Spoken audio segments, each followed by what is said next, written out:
Hi dear students, today we are going to discuss a numerical from our first unit which we discussed in our previous videos, and this unit was from your electronics subject and this was our first unit of electronics subject. Today we are going to discuss the numerical of that particular unit which was circuit analysis. In that unit we discussed about some theorems, some circuits, some definitions and many more things. So our numerical is just a simple numerical and we just need to use some simple formula and we just need to calculate its solution. So let's read what the numerical which given to us. The numerical is the poles of a cell of EMF 1.6 volt and internal resistance 2 ohm are connected to a parallel combination of resistance 5 ohm and 12 ohm. Determine the circuit given by the cell and current flowing through each resistance. That means कि यहाँ पे अपने को एक circuit दिया हुआ है जिसके अंदर जो आपके पास में वोल्टेज है जो बैटरी से EMF से जो दिया जा रहा है which is 1.6 volt is equal to 1.6 volt, okay, and the resistance which is connected to this is R is equal to 2 ohm. Fine. And यहाँ पे आपके पास में पैरेलल कम्बिनेशन में समांतर क्रम में अपने पास में two resistances are also included which are R1 is equal to 5 ohm and R2 is equal to 10 ohm. And now we just need to calculate the current which is given which is going through this first resistance R1 is equal to 5 ohm and second resistance R2 is equal to 10 ohm. Then let's just first thing is कि अपने को यहाँ पे ये दिखना है कि जो आई है अपने को कैलकुलेट क्या करना है, धारा कैलकुलेट करनी है जो ये आई है जो यहाँ से ई से विच is going from this E and second current जो क्या है आपके पास में I1 है जो I1 अपने कहाँ से जा रही हैं, जो I1 करंट है वो हमारे इस साइड यहाँ से जा रही हैं, ठीक है, और जो I2 है जो यहाँ पे I माइनस I1 है जो I2 है वो कैलकुलेट करनी है, यानी resistance R1 is equal to 5 ohm से जो आपके करंट जा रही है और जो आपके रेजिस्टेंस 10 ओम है उसमें से जो करंट जा रही है वो अपने को कैलकुलेट करना है. We just need to use Kirchhoff's second and first law which was that if a current is going on a particular combination, that means कि अगर यहाँ पे अपने पास में ये एक जो पॉइंट है इसमें जितनी धाराएं जा रही हैं गोइंग थ्रू दिस एंड जितनी इसमें से रिलीज हो रही है जितनी उसमें से बाहर जा रही है उन सब का जो एडिशन होएगा वो क्या होएगा, ज़ीरो के बराबर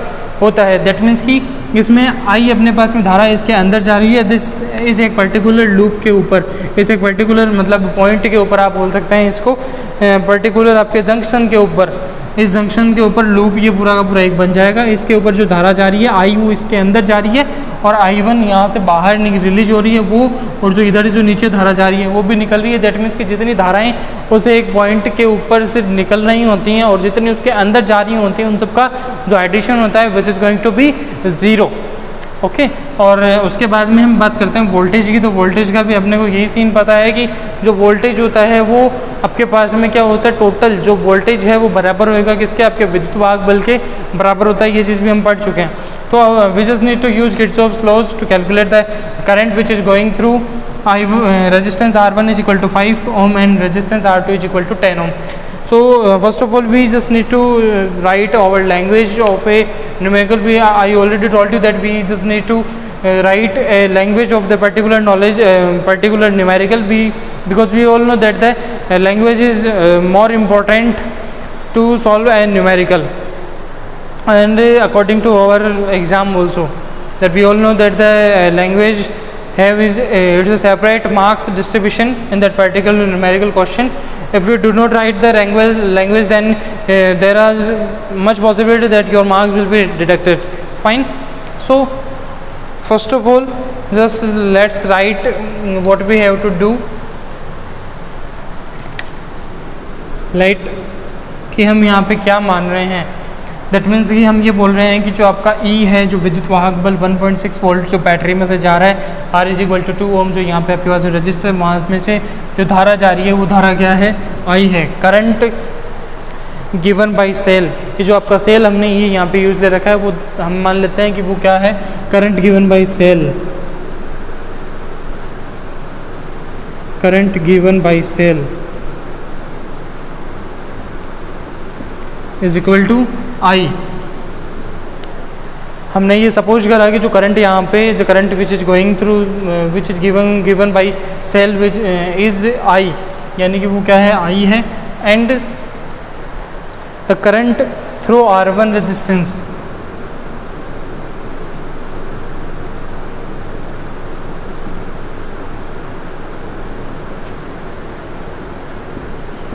current going through R1 resistance is equal to R1 value of R1 resistance is 5 ohm and current through R1 is equal to I1. हमने ये माना कि जो करंट उसमें से जा रही है वो क्या है, I1 है, ठीक है. तो रिमेनिंग जो आपके पास में R2 में से जो जाएगी वो हमने क्या मान लिया, यहाँ पे I2 मान लिया. Then we will write here current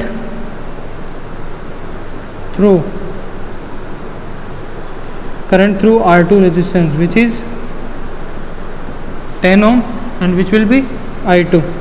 That means कि यहाँ पे जो आपके करंट सेल से आ रही है वो I है, and current going through R1 resistance is I1 and the current going through R2 resistance which is 10 ohm is I2. Okay. Now by just using Kirchhoff's law we can write Kirchhoff's law in this short name, Kirchhoff's first law. What was the Kirchhoff's first law? Kirchhoff's first law is if a current is going inside a junction is going to be equal to the addition of current going outside of a junction, यानी जितनी अंदर जा रही होती हैं उतनी उसके बाहर के बराबर होती है, या फिर जो अंदर जा रही हैं और जो बाहर जा रही हैं उनका जो एडिशन है वो क्या होता है, जीरो होता है. That is we can write here I, जो अंदर जा रही होती हैं उसको अपन पॉजिटिव लेते हैं और जो बाहर जा रही होती हैं उसको अपन क्या लेते हैं, नेगेटिव लेते हैं. I minus I1 minus I2 is equal to 0. Why? We take the values of I1 and I2 in negative because I already told you that if current is going outside of a junction then we have to use negative sign, यानी आपको यहाँ पे negative sign use लेना है अगर आप वहाँ पे जो करंट है वो माइनस में जा रही है. माइनस में कब जाएगी, जब वो करंट बाहर जाती हुई दिखाई दे रही है particular from a particular point. Okay, then I is minus I1 minus I2 is equal to 0. Okay, then we can write here that I minus I1 is equal to, if we send this I2 to that side then we will get here the value of I2 is I minus I1. That means value of I2 we can write I minus I1 is equal to I2. Fine, and so here we get the value of I2 I minus I1.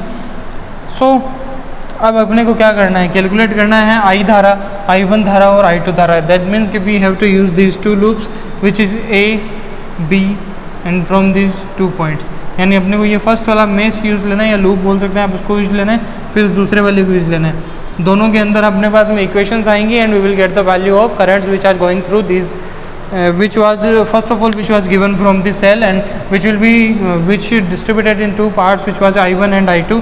जो इन 2 part में distribute हो गई थी तो अपने को I1 और I2 तीनों कैलकुलेट करने हैं. तो just first of all we have to use और फर्स्ट लूप फर्स्ट मेश, यानी कि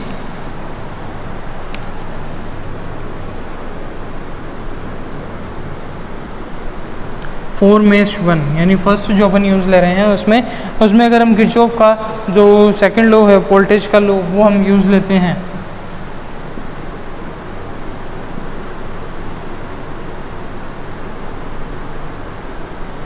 ये लूप में अपने को पता है हम किसका यूज़ लेते हैं, जो अपना वोल्टेज लॉ होता है सेकंड लॉ किरचॉफ का वो यूज़ लेते हैं. तो अगर आप यहाँ पे किरचॉफ का सेकंड लॉ यूज़ लेते हैं तो अपने को पता है यहाँ पे सेल से ये जो विद्युत वाहक जा रहा है वो भी काउंट होएगा आपके वोल्टेज में, वो यानी 1.6. और यहाँ पे धारा कितनी जा रही है, फर्स्ट यहाँ से धारा आ रही है I, वो धारा उधर जाके डिस्ट्रीब्यूट हो रही है I1. ठीक है, तो यहाँ पे इस वाले पोर्शन को रेजिस्टेंस को साथ में लेना है I1 के, और इधर R1 के साथ में कनेक्ट हो रही है. Then we have to take R1 and I1. ठीक है, यानी कि इसको और इसको साथ में लेंगे अपन. इसका जो कम्बिनेशन आएगा वो क्या आएगा कि अगर यहाँ से इस सेल का जो रेजिस्टेंस है कितना है 2 ओम है, धारा कितनी आ जाएगी, I आ जाएगी. Then will write here I multiply by V is equal to IR and we are just taking here voltage and voltage is equal to V is equal to IR from Ohm's law. तो यहाँ पे I multiply में क्या जाएगा आपके पास में सबसे first 2 ओम है तो वही ले लिया हमने, plus the second voltage is I1 and R1 is equal to 5, यानी कि I1 और इस R1 का कम्बिनेशन अपन को लेना है जो इक्वल होगा किसके, इसके विद्युत भाग बल के, जो कि 1.6 है। ये हमने ऑलरेडी जो सेकंड इसका रूल था किरचॉफ का उसमें डिस्कस करा था। If you did not watch this video then just go to the playlist and watch that particular video to understand this concept। यानी कि अब अपने को I1 को यूज़ लेना है, मल्टीप्लाई में आपके पास में आ जाएगा 5, ठीक है, जो कि बराबर में आएगा 1.6 के। फाइन, यानी कि V फर्स्ट वाला, V सेकंड वाला और जो बराबर है वो विद्युत वाहक बल के बराबर है I मल्टीप्लाई 2 जो हमने यहाँ पे लिया, I1 मल्टीप्लाई बाई 5 जो हमारा जो रेजिस्टेंस उधर से जा रहा है वो हमने जस्ट यहाँ पे लिया है, ठीक है, जो यानी I multiply 2 plus 5 multiply by I1 is equal to 1.6 which is over विद्युत वाहक बल, ठीक है। ये हम अब जिसको आप बोल सकते हैं। अब यहाँ पे this will be 2i to solve this equation 2i plus 5i1 is equal to 1.6। Question number 1।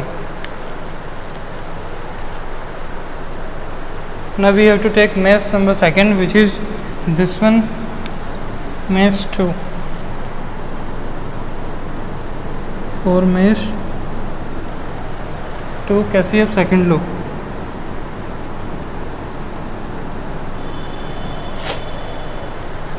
again we have to use Kirchhoff second law in this mesh। To use Kirchhoff second law we just need to know that यहाँ पे अपन दो चीज़ें लेने वाले हैं, एक R1 is equal to 5 ओम के लिए, दूसरा अपन R2 is equal to 10 ohm के लिए, and there is no any kind of cell connected to this loop, this particular mesh. Then यानी कि आपको इक्वल में 0 करना पड़ेगा, बिकॉज यहाँ पे कोई विद्युत वाहक बल नहीं है, दैट मीन्स कि वो 0 आएगा। फाइन, और यहाँ पे I1 जो धारा जा रही है वो आपके पास में 5 ओम जा रही है, 5 ओम के अंदर से जा रही है, और जो I2 धारा जा रही है वो आपके R2 यानी इसमें से आपके पास में ये जा रही है। तो अपने को यहाँ पे जस्ट, और जो I2 है वो तो उसी डायरेक्शन में जा रही है, बट I1 है वो डिफरेंट डायरेक्शन में जा रही है, then we have to take this value in negative form. यानी कि हम यहाँ पे जो I2 10 ओम में से जा रहा है वो तो पॉजिटिव ले लेंगे, और जो उधर I1 जा रहा है 5 ओम के अंदर रेजिस्टेंस में से, which will be going to take in negative form, जो अपन नेगेटिव यहाँ पे लेने वाले हैं, ठीक है। तो I am solving this here for mesh second. इस मेश के लिए हम क्या यूज लेंगे, अपने पास में जो I2 जा रहा है 10 ओम में से, minus I1 multiply by 5 is equal to 0। That means कि यहाँ पे अपने पास में EMF नहीं है,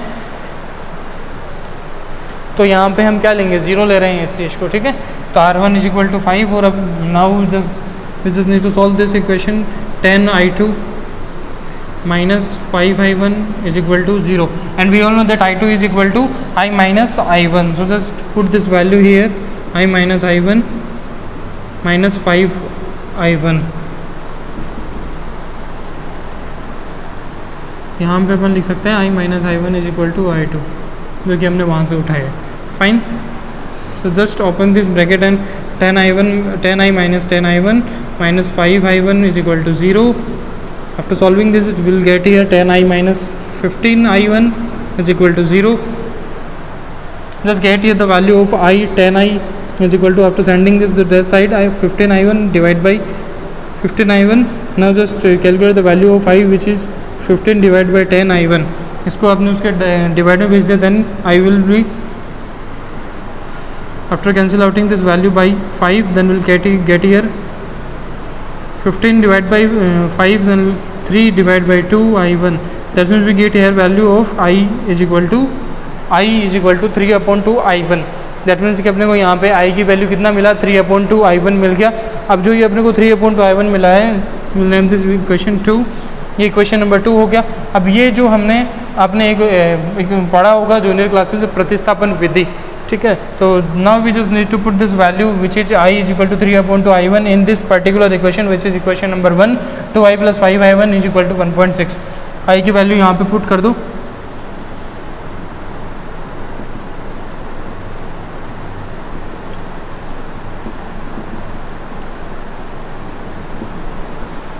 फर्स्ट इक्वेशन में ये पुट करो, क्या करेंगे 2, value of i is 3/2 i1 plus 5i1। ये हम किस लिए कर रहे हैं, ताकि अपने को i1 का वैल्यू मिल जाए, ठीक है। तो ये यहाँ पे कैंसिल आउट हो गया, then will get here 3i1 plus 5i1 is equal to 1.6। That means कि 8i1 is equal to 1.6, i1 will be 1.6 divide by 8 which will be i1 is equal to 0.2 ampere. When you divide 1.6 by 8 then we'll get here value 0.2 ampere. अब अपने को यहाँ पे i1 मिल गया। Then if we got the value of i1 then we have to put value of i1 in equation number 1। अगर हम equation number 1 में put करेंगे तो अपने को i का वैल्यू मिल जाएगा। To calculate the value of i we have to put the value of i1 in equation number 1। So now putting value in equation 1, after putting value of i1 in equation 1 we will get here 2i1 plus 5, the value of i1 is 0.2 is equal to 1.6, which will be 1.0 is equal to 1.6 and 2i is equal to 1.6 minus 1.6, 0 is equal to 0.6 2i, then we will get here value of i is equal to 0.6 divided by 2। after dividing 0.6 by 2 we will get here i is equal to 0.3। Okay यहाँ पे अपने को value क्या मिल गया i का 0.3 मिल गया।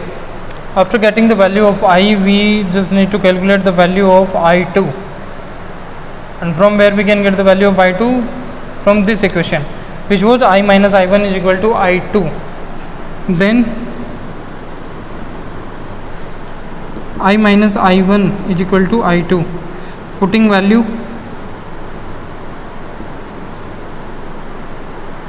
Of i and i1। ना पुटिंग इन इक्वेशन यहाँ पे लिख सकते हैं हम, इस इक्वेशन में हम जो वैल्यू है वो पुट कर रहे हैं i और i1 का, ठीक है। तो after putting value of i minus i1, value of i is equal to 0.3 minus value of i1 was 0.2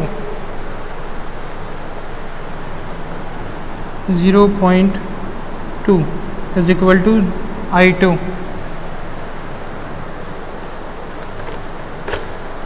यहाँ पर अपने को मिल जाएगा 0.3 minus 0.2 is going to be 0.1 ampere. That means we get here the value i2 is equal to 0.1 ampere. That means कि अपने को जो करंट चाहिए था, the current we needed to, the current which was given from this cell was i and the value of i is 0.3। That means कि 0.3 यहाँ से जाएगा which will be divided in two parts of i1 and i2, and the value of i1 we get here 0.2 ampere and the value of i2 is 0.1 ampere. That means कि जो, और यहाँ पे अपना जो किरचॉफ का फर्स्ट लॉ है कि जितनी धाराएं जारी होती हैं उतनी धारा उसके बराबर होती हैं। दैट मीन्स कि i आपके पास में जा रहा है 0.3, और इस पॉइंट अगर particular we are talking about this particular point then we can say that कि यहाँ पे जितनी the value of current which is going inside from this junction which is i is equal to 0.3 and this is going to be distributed in two parts, i1 and i2, where i1 is equal to 0.2 and i2 is equal to 0.1, and the addition of i1 as i2 is going to be 0.3 which is 0.1 plus 0.2 because the value of i1 is equal to 0.2 and i2 is 0.1 and the addition of which will be going to be 0.3, यानी कि आपके पास में i जो बनेगा वो 0.3 बनेगा। यानी कि हमारा जो सोल्यूशन है उसको हमने क्रॉस चेक कर लिया। दैट मीन्स कि हमारा जो क्वेश्चन है वो राइट है। एक बार उस क्वेश्चन की ब्रीफ में समरी आपको मैं शॉर्ट में समरी बता देता हूँ कि इसने पूछा क्या था अपने को। इसने आपको 1.6 EMF का जो बैटरी है वो दे रखा है 1.6 और उसके ऊपर रेजिस्टेंस जुड़ा हुआ है 2 ओम का, एंड जो करंट है वहाँ पे current is going in 2 parts. From first one is R1 is equal to 5 ohm resistance, the second one is equal to R2 is equal to 10 ohm. जो इसमें से जा रहा है सेकंड जा रहा है we just took the a junction which is I1 and I2 which is the combination of I1 I2 and I। जो कम्बिनेशन था अपना I1 I2 Kirchhoff according to the Kirchhoff law we can write here I minus I1 minus I2 is equal to 0 according to Kirchhoff's first law. Then we took two meshes which was first and 2 and इस match के अंदर हमने cell का battery का use लिया। Second match में हमारे पास में रेजिस्टेंसेस था, so we just use the Kirchhoff second law, जो कि अपने पास में क्या होता है कि जो आपके पास विद्युत वाहक बल है उसके बराबर होता है वोल्टेज का वैल्यू। सेकंड में इसके अंदर अपने पास कोई विद्युत वाहक बल नहीं था, तो फर्स्ट वाले में था, तो हमने उसको इक्वेशन बना के 1.6 के बराबर में रख दिया। सेकंड में हमने वो नहीं था, तो हमने वहाँ पे कैलकुलेट करा। सेकंड में हमने वैल्यू कैलकुलेट कर लिया आई की, जो हमने इक्वेशन नंबर फर्स्ट में पुट कर दी प्रतिस्थापन विधि से। देन उसके बाद में हमने I1 का वैल्यू कैलकुलेट कर लिया, जो हमने I2 का वैल्यू कैलकुलेट कर लिया, जो I - I1 = I2 से आपको मिल सकता है। तो इस कुल मिला के अपने को ये जो 3 वैल्यूज़ थी जो हमने को प्राप्त हो गई हैं। मिलते हैं नेक्स्ट वीडियो में फिजिक्स सीखने के लिए, तब तक के लिए keep learning, keep growing. Thanks for watching this video, do like this video, share with your classmates, subscribe our YouTube channel if you are new, press the bell icon for get notifications of our YouTube channel. So thank you very much.